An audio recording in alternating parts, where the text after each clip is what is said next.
To go back to being the best, to go win the first ever X Games event in freestyle, that wasn't the end for me. And I think that's the drive that is so fun in this sport I live in now of backcountry snowmobiling, is that you will never be the best. You can't beat the mountain.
In life, we're always given these two paths, and the path is the easy way or the hard way.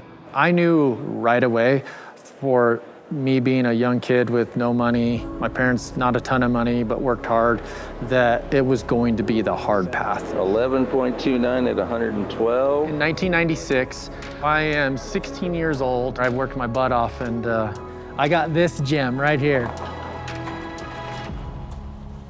What it did is it instilled in me that if you want something bad enough, just go work your ass off and you can get it.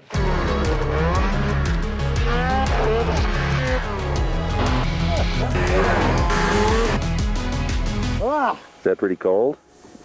The water, it feels good. We were right on that cusp of X Games and all of that. The party has already started and we're ready to take you to a whole new level. That's when I knew, I'm like, the only way to win this event is to go learn a stupid backflip that has been my nemesis for like a couple years now. This is Chris Burandt, the oldest rider in the pod. And Brad busted out with a backflip. You know, that was one of the like most mental things that I've ever done in my life, is to overcome that fear and live from it. When you think and talk about people who are the best at what they do, being the best comes with a ton of sacrifices.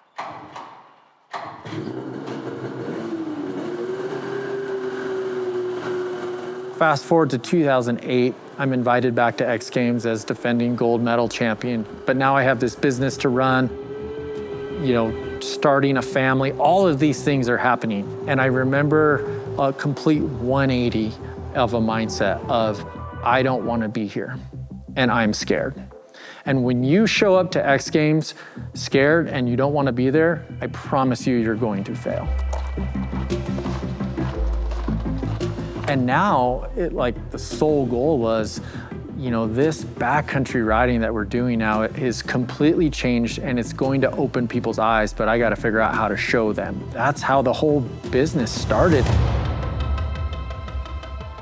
The way in my mind to get customers to come was to challenge them.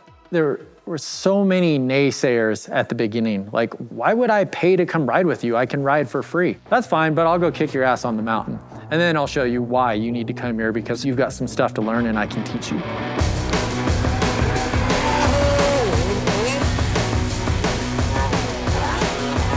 That was the whole premise of the business at first, was, can you hang?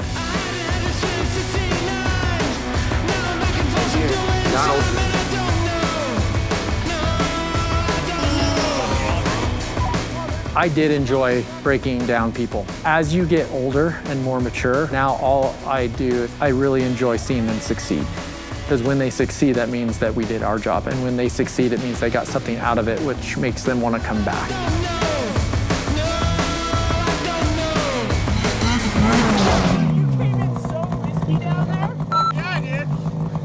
PG, Kyle! Yeah, dude. Wow.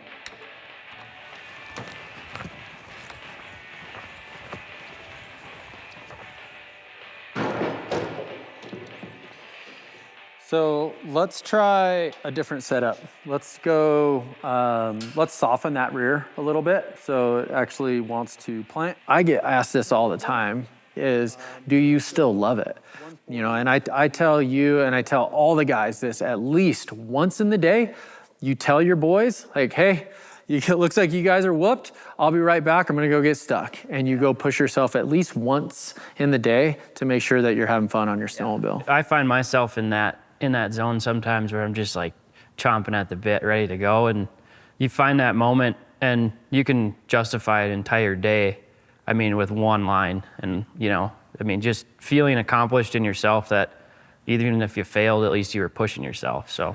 I love hearing, like, when I'm riding with another group, hearing the radio chatter between, like, when you're calling to, you know, whether it's, you know, Blaine or TJ or whoever, yeah, I'll just be five more minutes. I'm like, oh, he's effed. Yeah. Like, he's got 3 saws out right now. The sled's upside down. He's probably under the snowmobile. Very rarely happens, but, you know, when I hear you call for help or I call for help on the radio, you know, like, it's gonna be good. It's gonna be good. Yeah. Yeah. Our sport, it can be as gnarly as you want it to be. And I think, you know, that's what's kind of cool about snowmobiling in general is, I mean, it can be getting on your snowmobile, going ice fishing, or it can be going out in the backcountry where things are real.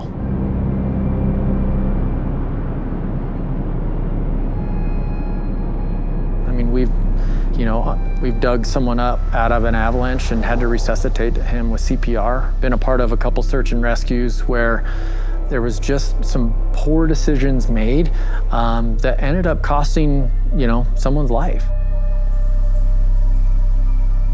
We rely on no one. We rely on ourselves, that's it. If we have to call someone for help, we're screwed. So you ride like that every day, you make sure that that is your goal. So where should we go today? Bobcat.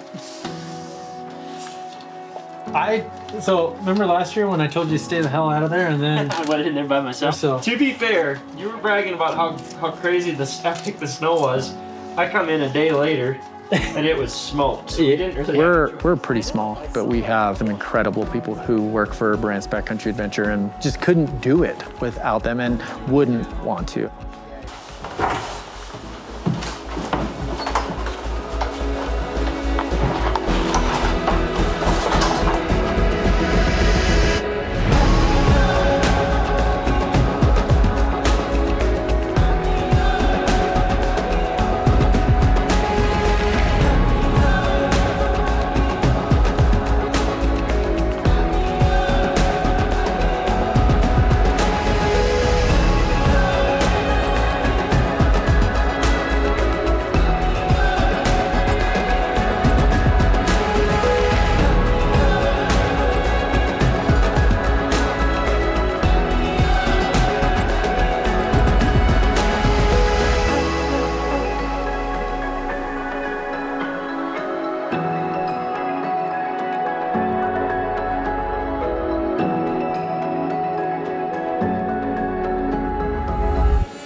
It's really easy to be comfortable in life, but it's really rewarding to push yourself. Those rewards are something that I love showing my clients, to like literally have them say, there's no way I can do that on day 1 to day 3. I'm like, hey, remember when you said you couldn't do it? You just did. I mean, it changes not only their perspective on snowmobiling, but it changes their perspective in life.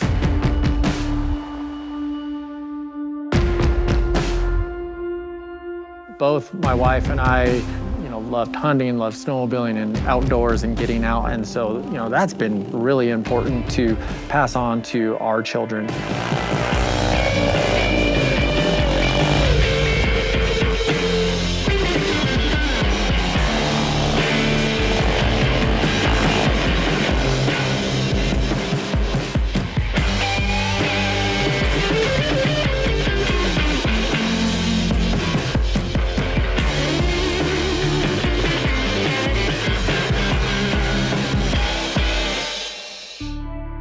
If they're anything like me and their mother, They don't like to lose.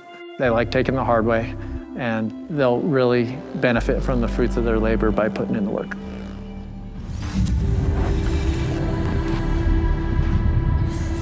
I promise you, I remember the times that I screwed up way more than the times that I won. I just love getting my butt kicked to keep me motivated and drive and don't get comfortable with being good. There's a lot of people who are good. There's very few people who are great. And I like being great.